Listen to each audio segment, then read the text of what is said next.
Not a word passed between the grocer and his daughter, as he took her home from St. Paul's.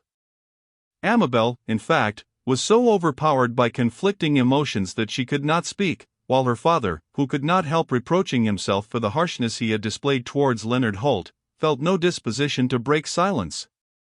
They found Mrs. Bloundell at the shop door, drowned in tears, and almost in a state of distraction. On seeing them, she rushed towards her daughter, and straining her to her bosom, gave free vent to the impulses of her affection. Allowing the first transports of joy to subside, Mr. Bloundell begged her to retire to her own room with Amabel, and not to leave it till they had both regained their composure, when he wished to have some serious conversation with them. His request complied with, the grocer then retraced his steps to the cathedral with the intention of seeking an explanation from Leonard, and, if he saw occasion to do so, of revoking his severe mandate. But long before he reached the southern transept, the apprentice had disappeared, nor could he learn what had become of him. While anxiously pursuing his search among the crowd, and addressing inquiries to all whom he thought likely to afford him information, he perceived a man pushing his way towards him. As this person drew near, he recognized Pillicoddy, and would have got out of his way had it been possible. "You are looking for your apprentice, I understand, Mr. Bloundell," said the bully, raising his hat. "If you desire it, I will lead you to him." Unwilling as he was to be obliged to one whom he knew to be leagued with the Earl of Rochester, the grocer's anxiety overcame his scruples, and, signifying his acquiescence, Pillicoddy shouldered his way through the crowd, and did not stop till they reached the northern aisle, where they were comparatively alone. "Your apprentice is a fortunate spark, Mr. Bloundell," he said. "No sooner does he lose one mistress than he finds another. Your daughter is already forgotten, and he is at this moment enjoying a tender tete-a-tete in Bishop Kemp's chapel with Nisa Macascree, the blind piper's daughter." "It is false, sir," replied the grocer, incredulously. "Unbelieving dog," cried Pillicoddy, in a furious tone, and clapping his hand upon his sword, "it is fortunate for you that the disparity of our stations prevents me from compelling you to yield me satisfaction for the insult you have offered me. But I caution you to keep better guard upon your tongue for the future, especially when addressing one who has earned his laurels under King Charles the Martyr." "I have no especial reverence for the monarch you served under," replied Bloundell, but he would have blushed to own such a follower. "You may thank my generosity that I do not crop your ears, base Roundhead," rejoined Pillicoddy, "but I will convince you that I speak the truth, and if you have any shame in your composition, it will be summoned to your cheeks." So saying, he proceeded to Bishop Kemp's chapel, the door of which was slightly ajar, and desired the grocer to look through the chink. This occurred at the precise time that the apprentice was seized with sudden faintness, and was leaning for support upon Nisa Macascree's shoulder. "You see how lovingly they are seated together," observed Pillicoddy, with a smile of triumph. "Bowers of Paphos! I would I were as near the rich widow of Watling Street. Will you speak with him?" "No," replied Bloundell, turning away, "I have done with him forever. I have been greatly deceived." "True," chuckled Pillicoddy, as soon as the grocer was out of hearing, "but not by your apprentice, Mr. Bloundell. I will go and inform Paravison and Rochester that I have discovered the girl. The knight must mind what he is about, or Leonard Holt will prove too much for him. Either I am greatly out, or the apprentice is already master of Nisa's heart." To return to Amabel. As soon as she was alone with her mother, she threw herself on her knees before her, and, imploring her forgiveness, hastily related all that had occurred. "But for Leonard Holt," she said, "I should have been duped into a false marriage with the Earl, and my peace of mind would have been forever destroyed. As it is, I shall never be easy till he is restored to my father's favor. To have done wrong myself is reprehensible enough, but that another should suffer for my fault is utterly inexcusable." "I lament that your father should be deceived," rejoined Mrs. Bloundell, "and I lament still more that Leonard Holt should be so unjustly treated. Nevertheless, we must act with the utmost caution. I know my husband too well to doubt for a moment that he will hesitate to fulfill his threat. And now, my dear child," she continued, "do not the repeated proofs you have received of this wicked nobleman's perfidy, and of Leonard's devotion, do they not, I say, open your eyes to the truth, and show you which of the two really loves you, and merits your regard?" "I will hide nothing from you, mother," replied Amabel. "In spite of his perfidy, in spite of my conviction of his unworthiness, I still love the Earl of Rochester. Nor can I compel myself to feel any regard, stronger than that of friendship, for Leonard Holt." "You distress me, sadly, child," cried Mrs. Bloundel. "What will become of you? I wish my husband would shut up his house. That might put an end to the difficulty. I am not half so much afraid of the plague as I am of the Earl of Rochester. But compose yourself, as your father desired, that when he sends for us we may be ready to meet him with cheerfulness." Mr. Bloundel, however, did not send for them. He remained in the shop all day, except at mealtimes, when he said little, and appeared to be laboring under a great weight of anxiety.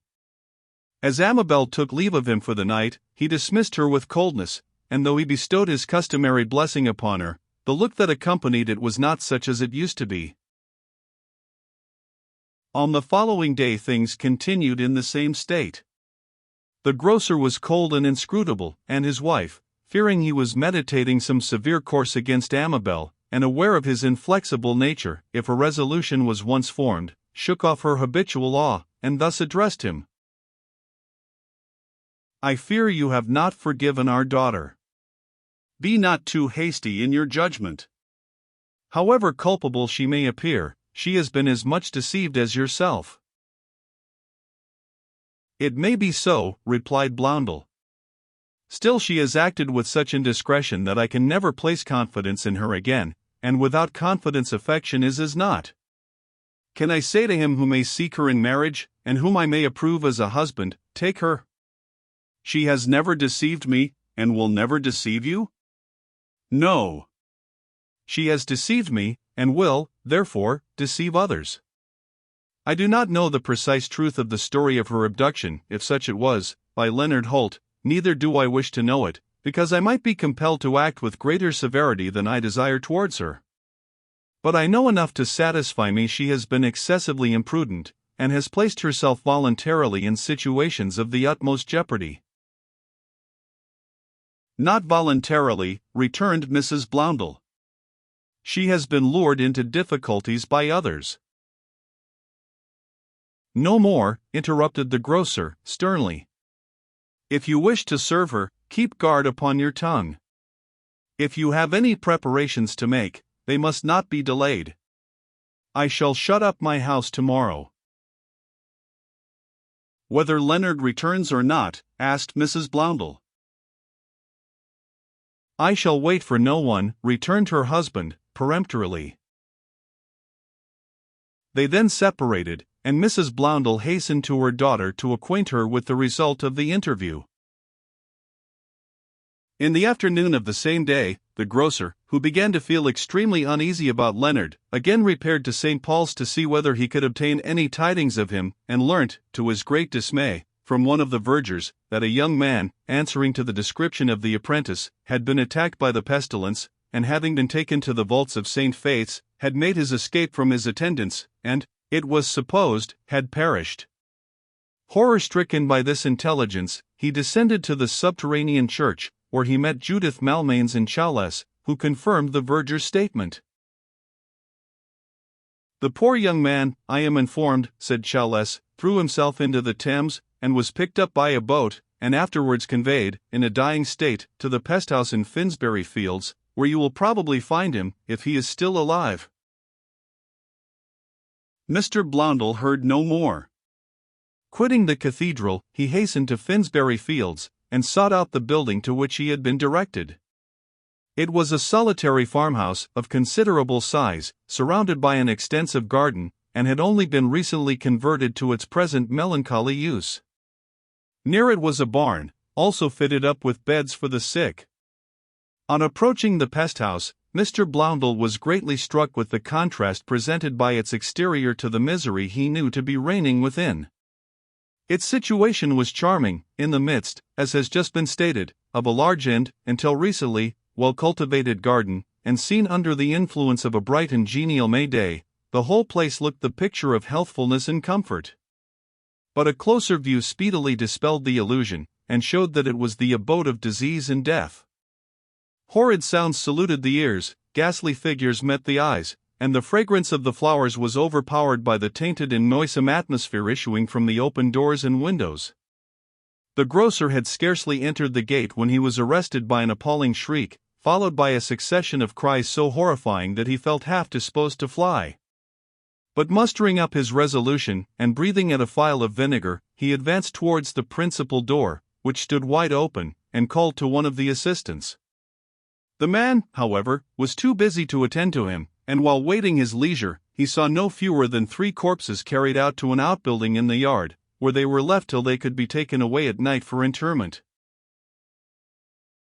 Sickened by the sight, and blaming himself for entering near this contagious spot, Mr. Blondel was about to depart, when a young chirurgeon stepped out to him, and, in reply to his inquiries after Leonard, said, 12 persons were brought in here last night, and 5 this morning, but I do not remember any of their names. You can go through the rooms and search for your apprentice, if you think proper. Mr. Blondel hesitated, but his humanity overcame his apprehension, and murmuring a prayer that he might be preserved from infection, he followed his conductor into the house. Prepared as he was for a dreadful spectacle, the reality far exceeded his anticipations. Along both sides of a large room, occupying nearly the whole of the ground floor, were rows of pallets, on which were laid the sick, many of whom were tied down to their couches. Almost all seemed in a hopeless state, and the cadaverous hue of their countenances proclaimed that death was not far off. Though the doors and windows were open, and the room was filled with vapors and exhalations, arising from pans of coal and plates of hot iron, on which drugs were burning, nothing could remove the putrid and pestilential smell that pervaded the chamber. The thick vapor settled on the panes of the windows, and on the roof, and fell to the ground in heavy drops. Marching quickly past each bed, the grocer noted the features of its unfortunate occupant, but though there were many young men, Leonard was not among the number. His conductor then led him to an upper room, where he found the chirurgeons dressing the sores of their patients, most of whom uttered loud shrieks while under their hands. Here an incident occurred which deeply affected the grocer. A poor young woman, who had been brought to the pest house with her child on the previous evening, had just expired, and the infant, unable to obtain its customary nourishment, uttered the most piteous cries. It was instantly removed by a nurse and proper food given it, but Mr. Blondel was informed that the plague tokens had already appeared, and that it would not probably live over the night. I have no doubt, said the young chirurgeon, it will be buried with its mother. And so it happened. The grocer turned away to hide his emotion, and endeavored through his blinded gaze to discover Leonard, but, as will be anticipated, without success. Stunned by the cries and groans that pierced his ears, and almost stifled by the pestilential effluvia, he rushed out of the house, and gladly accepted a glass of sack offered him by his conductor, which removed the dreadful nausea that affected him. I now remember that the 2 last persons brought here were taken to the barn, observed the chirurgeon. I will go with you thither, if you think proper. The grocer assented, and the chirurgeon crossed the yard, and opened the door of the barn, on the floor of which upwards of 20 beds were laid. Passing between them, Mr. Blondel narrowly scrutinized every countenance, but, to his great relief, recognized no one. One couch alone remained to be examined. The poor sufferer within it had drawn the coverings over his face, and when they were removed he was found quite dead. He was a young man, and the agony he had endured in the last struggle was shown by his collapsed frame and distorted features. It was not, however, Leonard, and, so far satisfied, though greatly shocked, Mr. Blondel hurried out. Thank heaven he is not here, he exclaimed to his conductor. You have not seen the dead bodies in the outhouse, returned the other. It is possible his may be among them. I trust not, rejoined the grocer, shuddering, but as I have gone thus far, I will not leave my errand unaccomplished. Suffer me to look at them." The chirurgeon then led the way to a spacious outbuilding, once used for cattle, in the midst of which stood a large frame supporting 6 bodies, covered only with a sheet. Mr. Bloundell could not overcome his repugnance to enter the shed, but the chirurgeon, who appeared habituated to such scenes, and to regard them lightly, threw off the sheet, and raised the corpses, one by one, that he might the better view them. One peculiarity Mr. Bloundell noticed, namely, that the limbs of these unfortunate victims of the pestilence did not stiffen, as would have been the case if they had died of any other disorder, while the blotches that appeared on the livid flesh made them objects almost too horrible to look upon. In many cases the features were frightfully distorted, the tongues of the poor wretches swollen and protruding, the hands clenched, and the toes bent towards the soles of the feet. Everything denoted the dreadful pangs that must have attended dissolution. Greatly relieved to find that the whole of this ghastly group were strangers to him, Mr. Bloundell thanked the chirurgeon, and departed. Convinced that he had been deceived by the coffin-maker, he now began to hope that the whole story was false, but he determined not to rest till he had thoroughly investigated the matter. Before doing so, however, he thought it advisable to return home, and accordingly shaped his course toward Cripplegate, and, passing through the postern, stopped at an apothecary's shop, and got his apparel fumigated and sprinkled with spirits of hartshorn and sulphur. On reaching Wood Street, he noticed, with some uneasiness, a number of persons gathered together before his dwelling. His fears were speedily relieved by finding that the assemblage was collected by a preacher, who was pronouncing an exhortation to them in tones almost as loud and emphatic as those of Solomon Eagle. The preacher's appearance was very remarkable, and attracted the attention of the grocer, who joined the crowd to listen to him. As far as could be judged, he was a middle-aged man, with black hair floating over his shoulders, earnest features, and a gray eye of extraordinary brilliancy. His figure was slight and erect, and his gestures as impassioned as his looks. He spoke with great rapidity, and his eloquence, combined with his fervent manner and expression, completely entranced his audience. He was habited in a cassock and bands, and had taken off his cap, which was held by an attendant, who stood near the stool on which he was mounted. The latter differed materially from his master. His closely cropped hair, demure looks, sugar-loaf hat, and suit of rusty sable, seemed to proclaim him a Puritan, but his twinkling eye, for he had but one, and wore a black patch over the orifice, his inflamed cheeks, and mulberry nose contradicted the idea.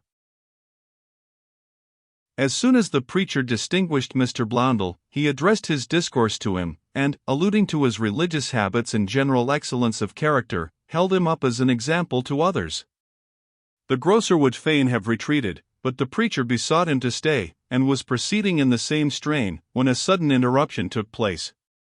A slight disturbance occurring amid the crowd, the attendant attempted to check it, and in doing so received a sound buffet on the ears. In endeavoring to return the blow, he struck another party, who instantly retaliated, and a general affray commenced, some taking one side, some the other. In the midst of the confusion 3 persons forced their way towards the preacher, knocked him from his stool, and, assailing him with the most opprobrious epithets, dealt him several seemingly severe blows, and would have further maltreated him, if Mr. Bloundell had not interposed, and, pushing aside his assailants, gave him his hand, and led him into his dwelling, the door of which he closed. Shortly afterwards, the crowd dispersing, the preacher's companion entered the shop in search of his master. "I hope you have sustained no injury during this tumult, reverend and dear sir," he asked, with great apparent solicitude. "I am not much hurt," replied the preacher, "but I have received a blow on the head, which has stunned me. The faintness will go off presently." "You were the cause of this disturbance, Bambolio." "I, Dr. Mapleberry," replied Bambolio. "I endeavored to stop it. But your reverence looks extremely ill. I am sure, sir," he added to Mr. Bloundell, "after the high character my master gave you in his discourse, and which I am persuaded you deserve, you will extend your hospitality towards him." "Readily," replied the grocer. "Here, Blaze, assist the reverend gentleman within, and bid your mistress come downstairs immediately."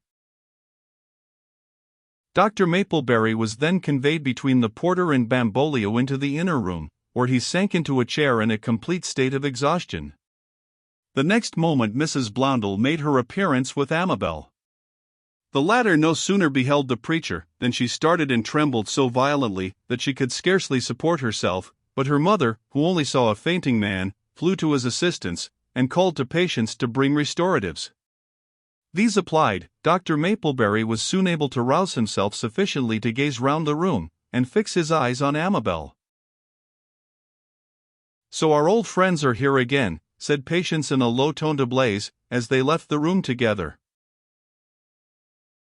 "Old friends? What do you mean?" rejoined the porter. "Why, the Earl of Rochester and Major Pillicotti," replied Patience. "I knew them at a glance, and so did Mistress Amabel.